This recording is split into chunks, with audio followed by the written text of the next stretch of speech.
Sebelumnya perkenalkan, nama saya Nabila Rahma Putri dengan NPM 251440008 dari Program Studi Pendidikan Vokasional Teknologi Otomotif Fakultas Keguruan dan Ilmu Pendidikan. Jadi pada presentasi kali ini saya akan membahas tentang apa yang telah saya observasi, yaitu tentang etika dan profesionalisme seorang guru dalam pembelajaran praktik otomotif di SMK Negeri 2 Sukoharjo. Saya membuat video ini adalah untuk memenuhi ujian akhir semester, tugas ujian akhir semester pada mata kuliah etika profesi pendidikan yang diampu oleh Bapak Dr. Siddiq Supriyanto MPD. Nah, yang pertama yang saya akan bahas yaitu tentang gambaran praktik otomotif di SMK Negeri 2 Sukoharjo sendiri. Nah, kemarin saya mengamati yaitu salah satu guru itu sedang praktik tentang sistem kelistrikan AC.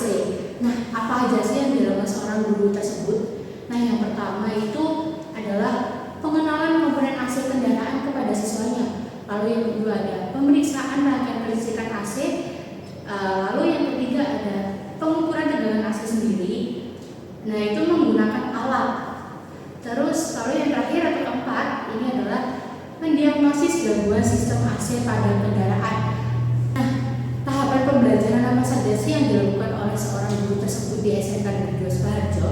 Nah, yang pertama itu ada kegiatan awal. Nah, kegiatan awal yang dilakukan seorang guru itu apa sih?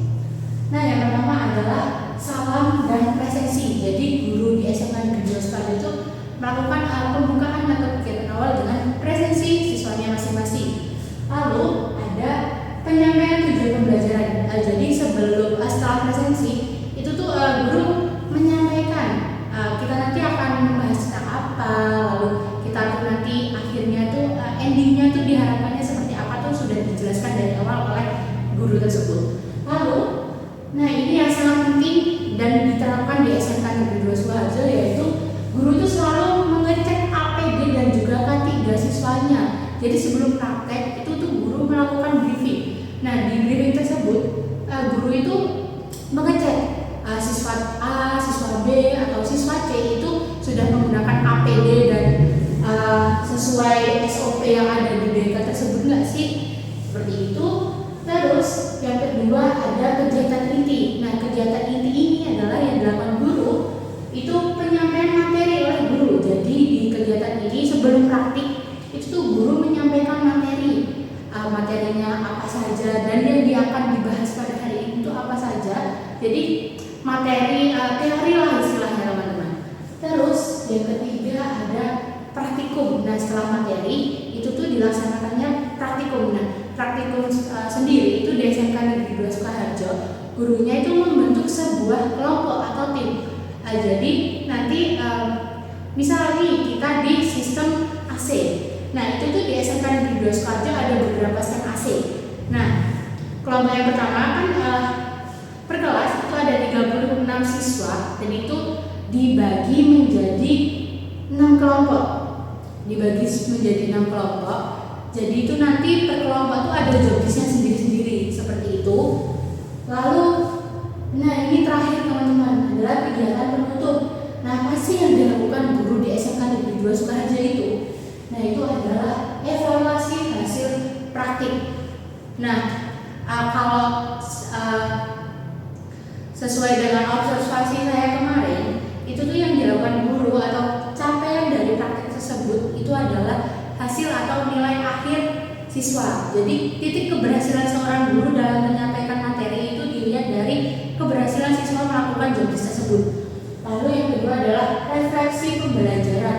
Jadi yang dilakukan seorang guru di SMK itu dia setelah praktik nih, terus nanti ditanyain kepada siswanya tadi itu ngapain aja. Jadi itu ada refleksinya seperti itu. Lalu yang terakhir adalah pembersihan area kerja.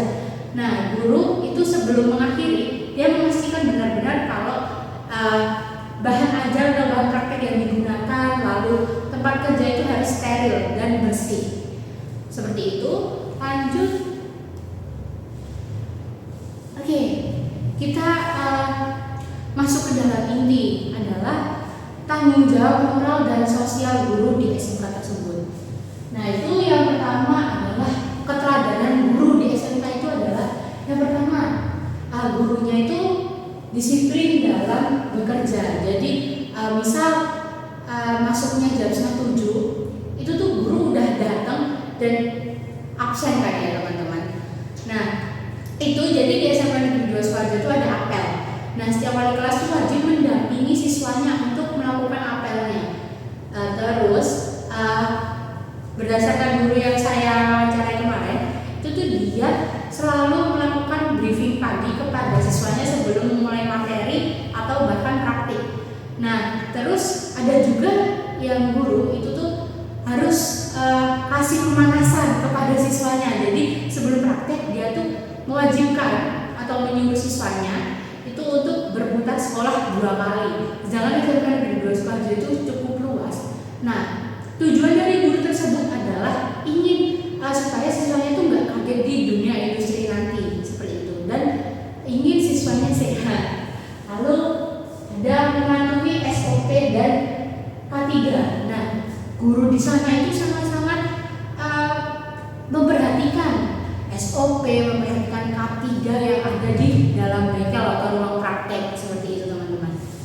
Terus yang kedua ada tanggung jawab menjaga keselamatan kerja seorang guru di sana itu apa sih? Itu yang pertama ada mengawasi penggunaan APD. Nah guru itu secara langsung terjun langsung ke lapangan itu mengawasi siswanya itu udah pakai APD lengkap belum, lalu udah benar apa belum penggunaan APD-nya seperti itu. Lalu yang kedua adalah mencegah risiko kecelakaan.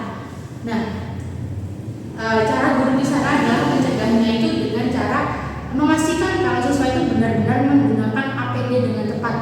APD-nya misalkan seperti kemarin itu ada siswa yang tidak memakai wearpack saat praktek, itu benar-benar dilarang. Jadi siswa diwajibkan untuk memakai wearpack seperti itu. Lalu yang ketiga ada tanggung jawab dan moral guru dalam membimbing siswa. Nah yang pertama ada pendampingan personal. Jadi guru di sana itu ada nih salah satu siswa tuh pemikiran dan juga karakteristiknya tuh berbeda-beda teman-teman. Nah itu tuh ada yang telat mikir, ada yang cepat tanggap. Nah guru di sana itu tuh kalau misal ada satu orang yang susah banget nangkap materi atau bahkan pembelajaran yang lain, itu tuh guru langsung menghadapi siswanya langsung. Kamu nggak pahamnya di mana, seperti apa, ada yang bisa bapak bantu seperti itu. Lalu adalah memberikan penjelasan tambahan yang seperti saya katakan tadi, nggak semua siswa tuh cara nangkepnya sama. Jadi ada siswa yang nangkepnya secara lambat itu tuh dikasih penjelasan tambahan oleh guru tersebut. Lalu yang keempat ada keadilan dalam pembelajaran praktek. Nah di sana tuh gurunya sangat adil, pertama dengan disertasi alat praktek dan juga kesempatan belajar yang merata. Nah dengan adanya kan banyak nih siswanya 36 dan menggunakan alat praktek yang cukup terbatas. Nah itu guru membentuk sebuah kelompok agar apa? Agar siswa itu prakteknya itu secara merata seperti itu. Jadi semua siswa bisa merasakan praktek. Itu. Lanjut. Nah, kita masuk ke budaya kerja industri yang ditanamkan guru di SMK Negeri 2 Sukoharjo.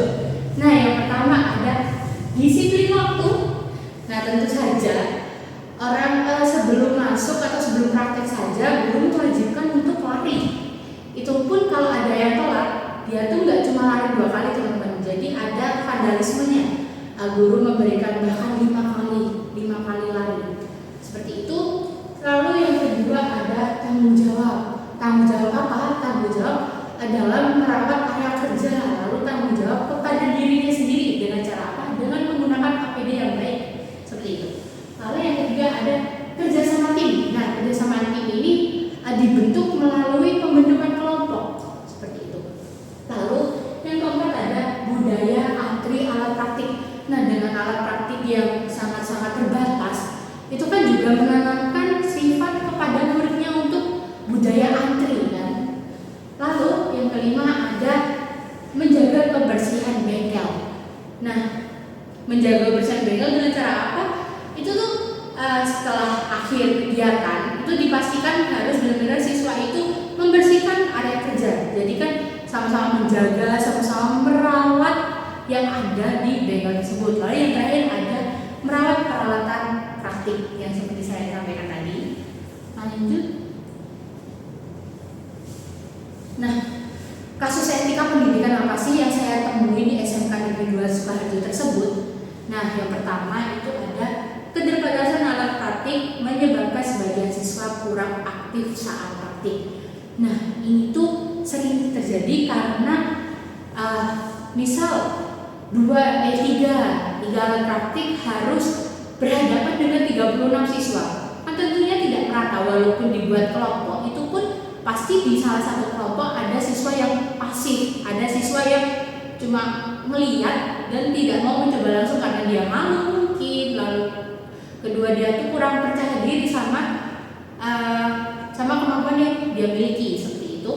Lalu yang kedua ada pihak terlibat dalam kasus tersebut itu antara guru, siswa, dan juga sekolah. Kenapa bisa terlibat? Karena kan dengan keterbatasan alat praktik itu kan mungkin pendanaan dari sekolahnya kurang seperti itu. Lalu guru kan optimalnya teman-teman, optimalnya seorang guru mengajar itu biasanya 1:15, itu sangat optimal.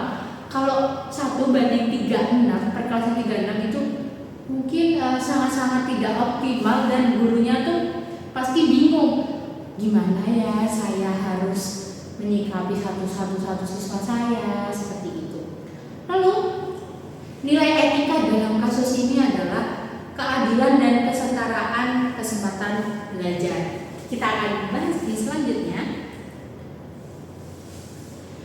Nah, dari analisis kasus etika ini adalah tentunya dia tuh punya resiko atau beresiko. Nah, resikonya itu apa sih teman-teman? Resikonya yaitu yang pertama adalah pengalaman praktik tidak merata. Terus kompetensi siswanya itu tentunya akan berbeda-beda. Lalu tentu motivasi belajar siswa juga akan menurun. Nah, kasus ini tuh sering terjadi di SMK. Nah, tentunya ini adalah tantangan seorang guru menciptakan pembelajaran yang adil dan merata. Nah, tentunya juga membutuhkan solusi tepat agar semua siswa memperoleh pengalaman belajar yang adil dan kompeten. Nah, solusinya adalah dengan membuat kelompok tadi. Terus setiap kelompok itu dibuat seorang leader atau ada leadernya. Jadi guru itu komunikasi sama leadernya. Mungkin nanti leadernya bilang, Pak, mohon maaf, siswa A itu tidak mau gini. Nah, nanti yang akan terjun langsung atau menangani siswanya adalah seorang gurunya. Lanjut. Nah, tentunya di era digital saat ini tantangan sebagai seorang guru itu sangat-sangat banyak, teman-teman. Nah, apa saja sih? Nah, yang pertama ada perkembangan kendaraan elektronik dan kendaraan listrik. Sedangkan di SMK itu tuh peralatannya dan juga bahannya itu belum menyesuaikan industri. Ya mungkin ada sepeda listrik itu tuh tapi belum memenuhi standar industri saat ini seperti itu. Lalu yang kedua ada tuntutan peningkatan kompetensi guru. Lalu ketiga ada pemanfaatan media digital dalam pembelajaran. Jadi seorang guru tuh harus bisa benar-benar memanfaatkan gimana sih media digital itu benar-benar bisa diterapkan dalam pembelajaran seperti itu. Lalu yang keempat ada penggunaan HP sebagai sumber belajar. Nah, jadi tentunya seorang guru tuh nggak harus tidak harus memaksakan siswanya itu harus memahami, harus memakai HP terus-menerus, tapi seorang guru itu harus bisa membandingkan mana sih saatnya siswa tersebut main HP, siswa tersebut tidak. Nah, di dalam SMK Negeri 2 Sukoharjo itu tuh guru memperbolehkan siswa membuka HP itu hanya untuk sebagai media pembelajaran atau sebagai media yang mungkin ada siswa yang kurang paham, itu tuh bisa langsung lihat atau searching di HP seperti itu. Lalu yang terakhir ini adalah keterbatasan fasilitas teknologi modern di sekolah seperti yang saya bilang di awal tadi. Nah, apa sih yang dapat dilakukan seorang guru atau upaya seorang guru? Nah, itu adalah yang pertama menggunakan video YouTube. Nah, kan dengan keterbatasan alat praktik tersebut, kan siswa kan tentunya tidak dapat mengenal seperti apa ya gambaran alat tersebut, seperti apa ya sensor-sensor itu. Nah, kita sebagai seorang guru bisa memanfaatkan dengan cara menggunakan video YouTube. Sekarang YouTube itu luas dan apa saja yang ingin kita cari itu semua ada di YouTube. Kita bisa memperkembangkan YouTube, misal pembelajaran tentang ECU atau berbasis listrik sekarang kita bisa tontonkan ke murid kita, walaupun di realitanya itu tidak ada bahan praktek. Setidaknya kita itu memberi gambaran kepada siswa kita. Jadi siswa kita itu nggak kaget, oh iya guru saya kemarin udah pernah ngeliatin, seperti itu. Lalu yang kedua ada memanfaatkan modul digital. Jadi seorang guru itu harus pintar-pintar menggunakan modul, bikin modul agar tentunya pembelajaran menarik. Lalu yang ketiga adalah mengikuti perkembangan teknologi otomotif. Jadi seorang guru itu jangan kudet. Tentunya jadi seorang guru itu harus bisa berkembang, harus terus-terus mengupdate. Kita harus mengikuti dunia sekarang itu seperti apa, tuntutan industri sekarang itu seperti apa. Kalau kita melulu mengikuti pembelajaran yang dulu-dulu, kasih siswa kita dong.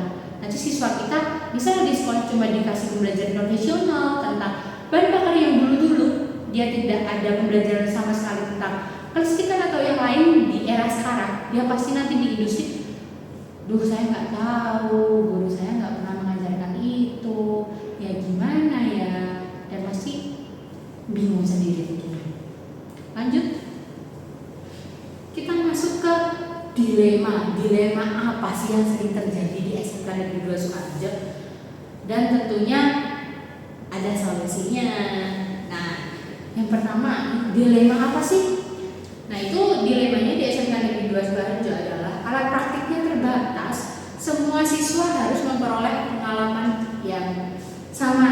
Nah, solusi yang dilakukan oleh seorang guru di SMK Negeri 2 Sukoharjo itu adalah pembuatan kelompok kerja dan penunjukan ketua tim yang seperti saya katakan tadi.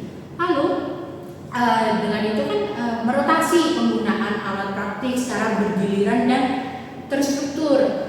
Jadi misal nanti kelompok A di bagian sini dulu nanti di beberapa materi kan ada yang beda, itu nanti bergilir.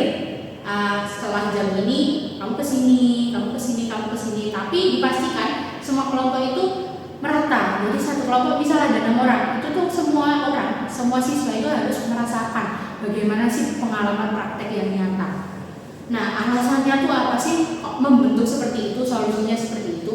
Nah, adalah menjaga keadilan dan efektivitas pembelajaran bagi seluruh siswa. Lanjut. Nah, refleksi saya sebagai calon guru otomotif adalah yang pertama ada keteladanan. Nah, guru itu tidak hanya mengajar teman-teman, tetapi juga harus menjadi teladan yang baik untuk siswanya. Lalu yang kedua ada tentang K3 nih. Nah, tentunya sebagai guru otomotif nantinya keselamatan kerja atau K3 adalah prioritas yang utama di suatu praktik. Lalu ada adil. Nah, guru itu harus bisa bersikap adil kepada seluruh siswa. Jadi mau ada siswa yang pintar, mau ada siswa yang kurang pintar, itu sebagai seorang guru itu harus bersikap adil, harus sama seperti itu. Tidak boleh membeda-bedakan. Aduh, aku maulah siswa yang pintar aja, dia cepet nangkepnya kan, nggak bisa teman-teman. Jadi seorang guru itu harus adil, harus menyamaratakan semua siswanya seperti itu. Lalu tentang update. Nah, seorang guru itu tuh harus mengupdate kompetensinya terus-menerus, diperbarui sesuai dengan perkembangan teknologi yang ada sekarang. Seperti yang saya katakan tadi, singgung tadi, seorang guru harus mengikuti perkembangan teknologi, jangan udet seperti itu. Lalu ini yang utama adalah sebagai seorang calon guru otomotif itu tuh harus memiliki 4 aspek. Nah, itu adalah harus bisa pedagogik, lalu profesional sebagai seorang guru, lalu sosial, dan kepribadian yang baik seperti itu.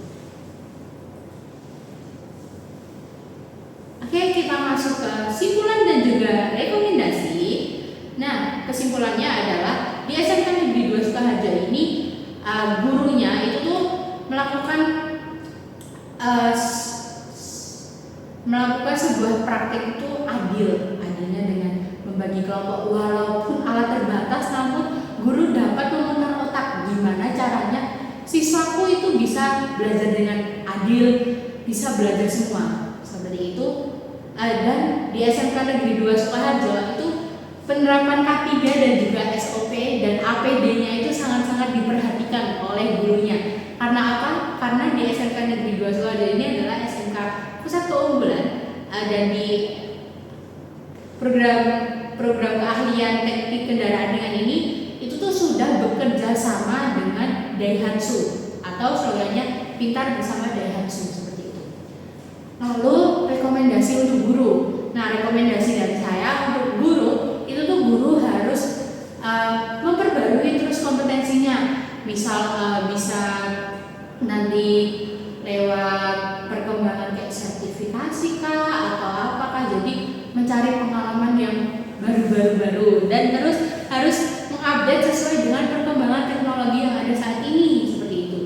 Rekomendasi untuk siswa, sebagai siswa yang baik itu tetap harus selalu mematuhi K3 dan peraturan yang ada di sekolah tersebut. Karena dengan apa? Karena dengan kalian mematuhi K3, kalian memakai APD dengan baik, itu adalah menciptakan atau mengurangi kecelakaan kerja yang ada seperti itu. Dan yang terakhir ada rekomendasi untuk sekolah. Nah, untuk sekolah sendiri itu banyak-banyak menjalani kerjasama dengan instansi seperti itu. Baik, mungkin cukup sekian presentasi yang dapat saya sampaikan terkait observasi saya di SMK Negeri 2 Sukaharjo. Terima kasih, mohon maaf apabila ada salah kata. Wassalamualaikum warahmatullahi wabarakatuh.